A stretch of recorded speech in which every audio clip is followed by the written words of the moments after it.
Should you not fear me, declares the Lord? Should you not tremble in my presence? I made the sand, a boundary for the sea, an everlasting barrier it cannot cross. The waves may roll, but they cannot prevail. They may roar, but they cannot cross it. Jeremiah chapter 5, the 22nd verse.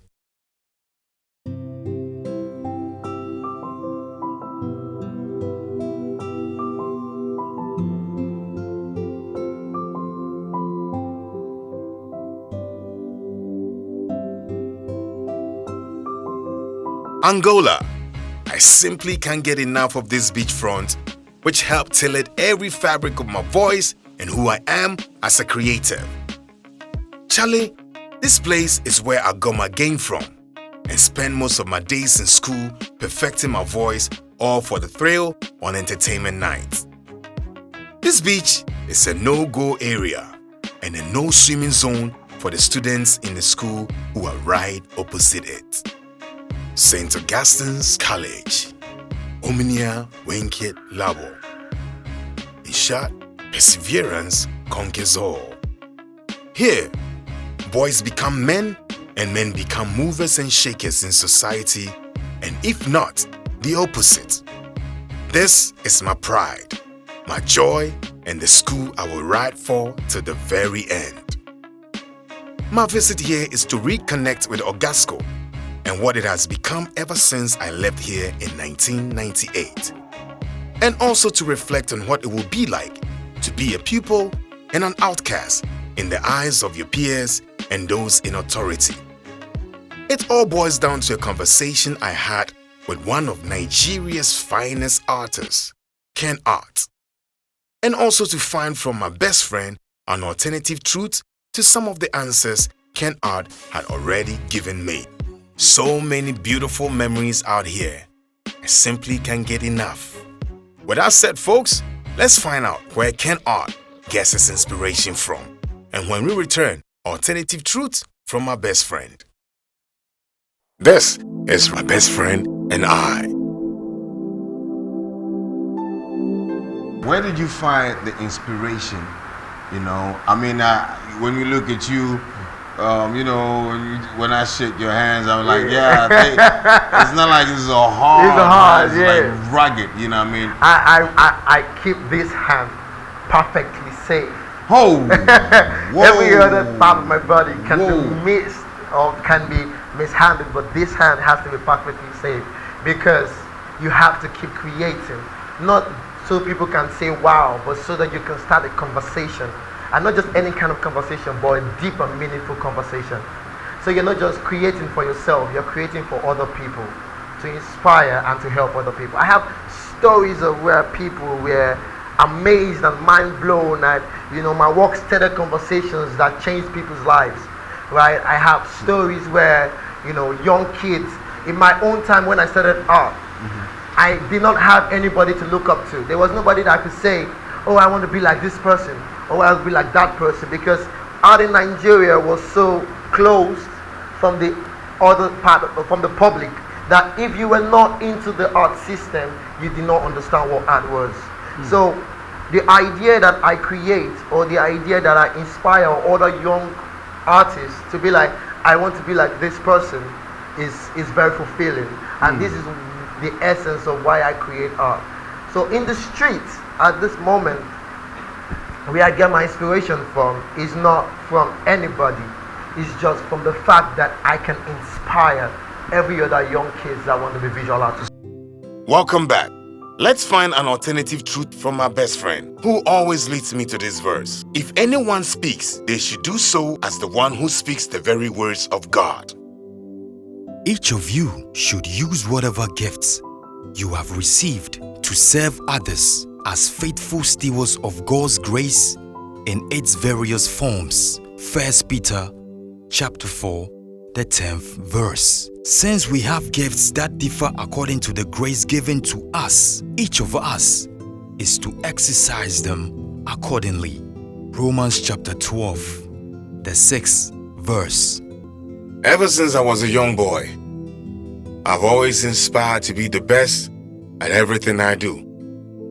And yes, of course, I would always go to Angola secretly and then have conversations with God, screaming out loud that He should sharpen my skills.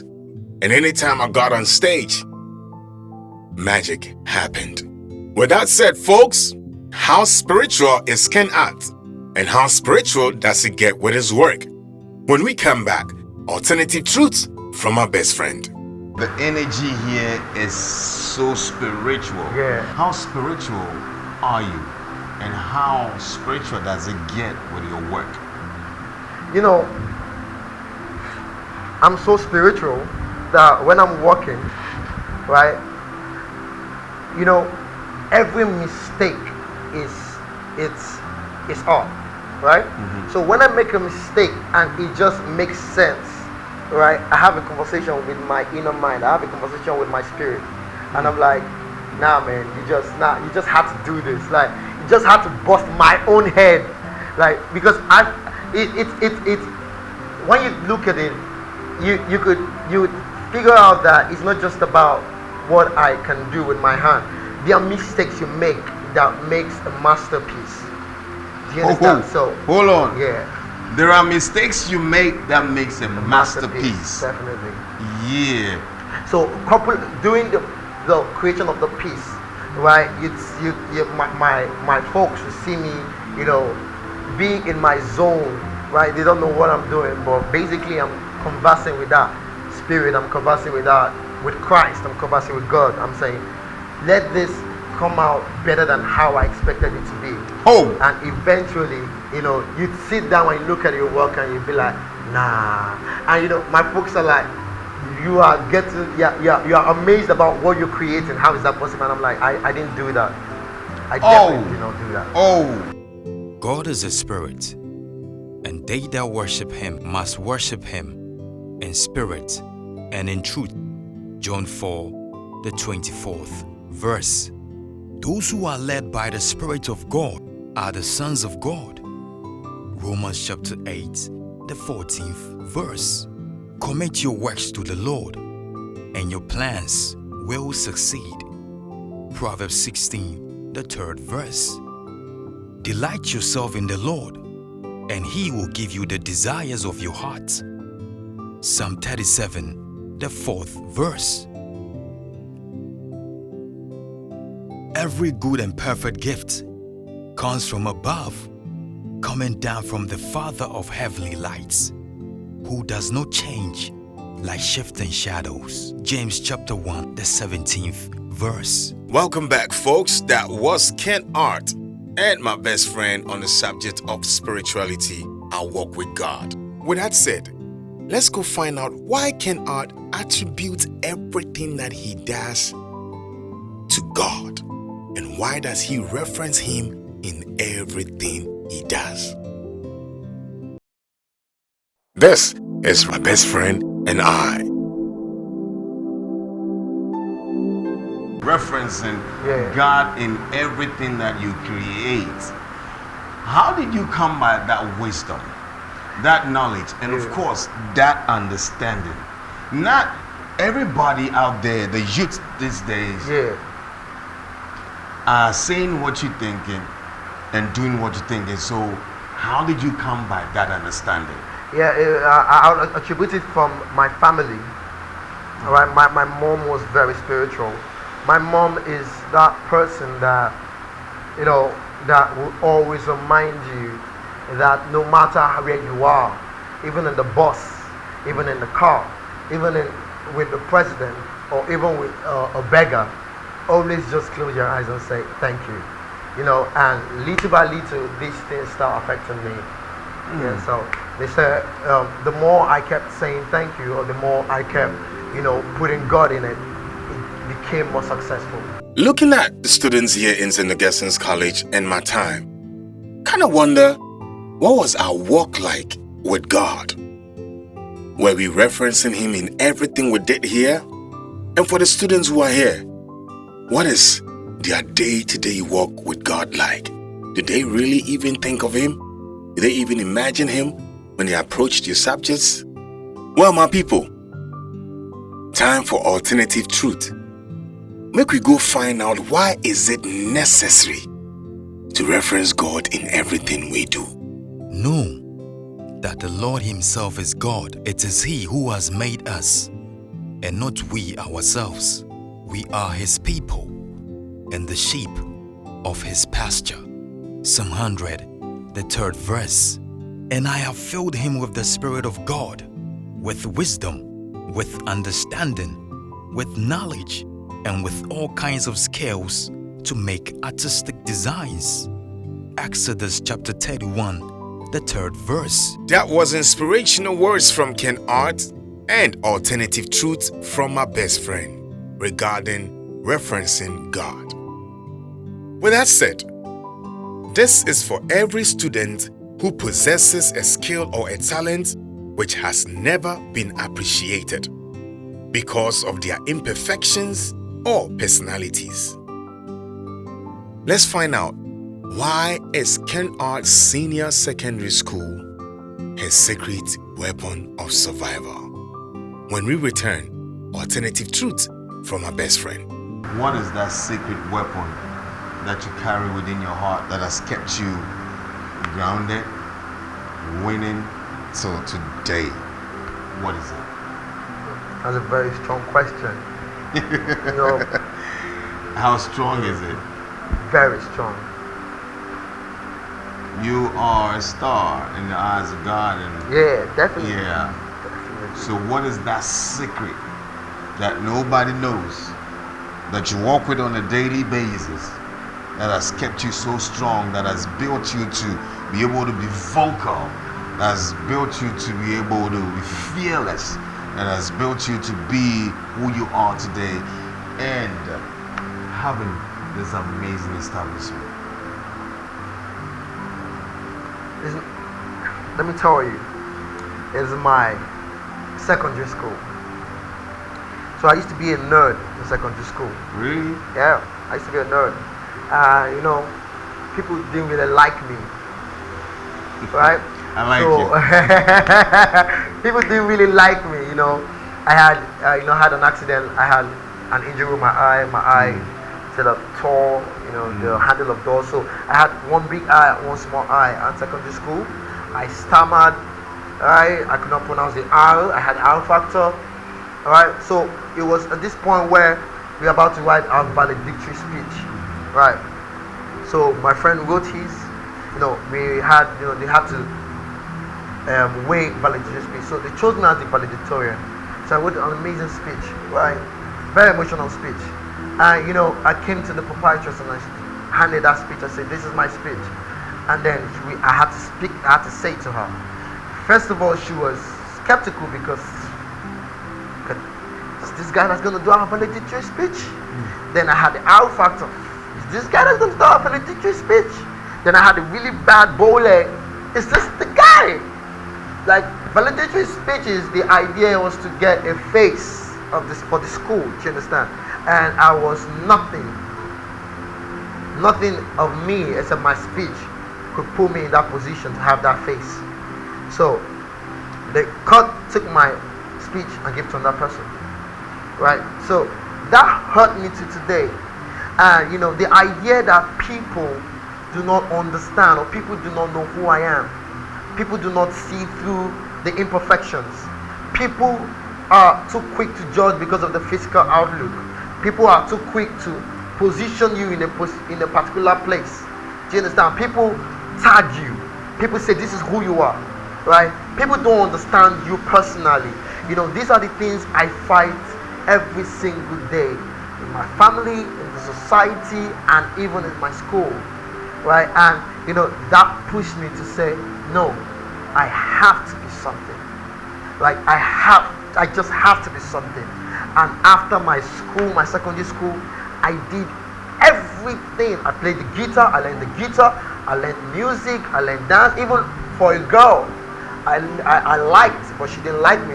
Everything encompassed into the fact that I was not presentable, right? And then I stumbled into art, right? So art was my Escape. escape from people tagging me. Do you understand? Why instead of looking at me, why don't you just look at my art piece? Let it speak to you. Welcome back. Let's find an alternative truth from my best friend, who always leads me to this verse. If anyone speaks, they should do so as the one who speaks the very words of God. Do not withhold good from those who deserve it when it is in your power to act. Proverbs chapter 3, the 27th verse. He who despises his neighbor sins, but a man of understanding keeps silent. Proverbs chapter 11, the 12th verse. For consider your calling, brethren.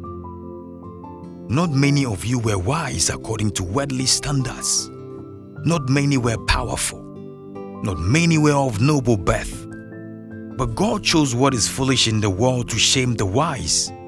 God chose what is low and despised in the world, even things that are not, to bring to nothing things that are, so that no human being might boast in the presence of God. 1 Corinthians chapter 1, the 26th to the 29th verse. Welcome back. That was my best friend giving us alternative truth in regards to Kenard's secret weapon of survival. Well, Kenard. What a brilliant child. What a beautiful soul. I admire his walk with God and how he references God in everything he does. Similarities we share. Sometimes I wonder where would I be at this very moment if I hadn't known God growing up. It all makes sense. And we will do better every single day to bring God reality so that we can go back to the original plan of God. I can't wait to see every home excited and happy, where there will be no more sorrows. In my days here, I knew one very quiet student who came to school with 1 Ghana cedi and 2 tins of sardine. He was always alone and never spoke much. I kind of wonder where he is at this very moment and what he has become. But one thing I know for sure about Absunians is no matter where we are in the world, we rest assured today. Action in Kotain. How did this fella think? How did he survive? But yet still he stands tall and strong and is doing very well. What do I miss here in St. Augustine's College? Ever since my departure, the list is long. I miss the entertainment nights when boys got together, boogied and danced their soul out. And when we stepped on stage and entertained to the fullest. I miss the Saturday passes we get to go out and see our girls and other schools. I miss the thrill when letters came in. Who got a letter from which girl? What not? Oh yeah, come on. I miss that. I miss the rush to the dining hall just to put food in the belly. I miss getting on the field where our school will win the match and we will all jump together and she jama. I miss all of that. I miss Ayinzu at night. I miss Dodo. Oh my word. I miss home cho. Yeah, when you get an opportunity, I'm gonna have your parents come and visit. We'd sit and pray they pass through. No phone calls sometimes. It was just a lot. But come to think of it, am I proud of who I am at this very moment? Yes, I am. Why? I have a voice. And I will speak and bring God to reality. As simple as that. With that said, folks, till next time on Written in the Stars, my best friend and I, this has been the St. Augustine's edition with Ken Art. And also remember, my best friend is the unseen guest at every meal, the silent listener to every conversation. Hey, shawty, I know you looking at me like, yo, what up, boy? I see you through, now maybe we can hang around like something like this, now man, yo, VI, niggas cold to P, fresh from the dirt, yeah, that's me, sun up, sun down, the lights on me, it's over here, this is my time to eat, you ain't feeling that effort, taste my heat, kiss my feet, as I on you, it's God-given, so move you fools, I break your rules with them ones and twos, cruise to your hood with them heavy twos, blind your eyes with them grit and bullets, it's passing colors, light green brothers, spank your flowers, yeah, your dollars, and wave your banners with my name in the air. I'm born as color, I'm McKin in hair. Turn around and see what's fly, what's hot, what's not, what's the new talk. You mess me, loser, align you with chalk. Aim so deep, I walk with a rock. My team hype that we overflow the cop. We've been penniless, so watch your steps. Hold your pecs, you can't hang ass. We hang your necks, break your legs, and tear your checks every time, nigga. You miss.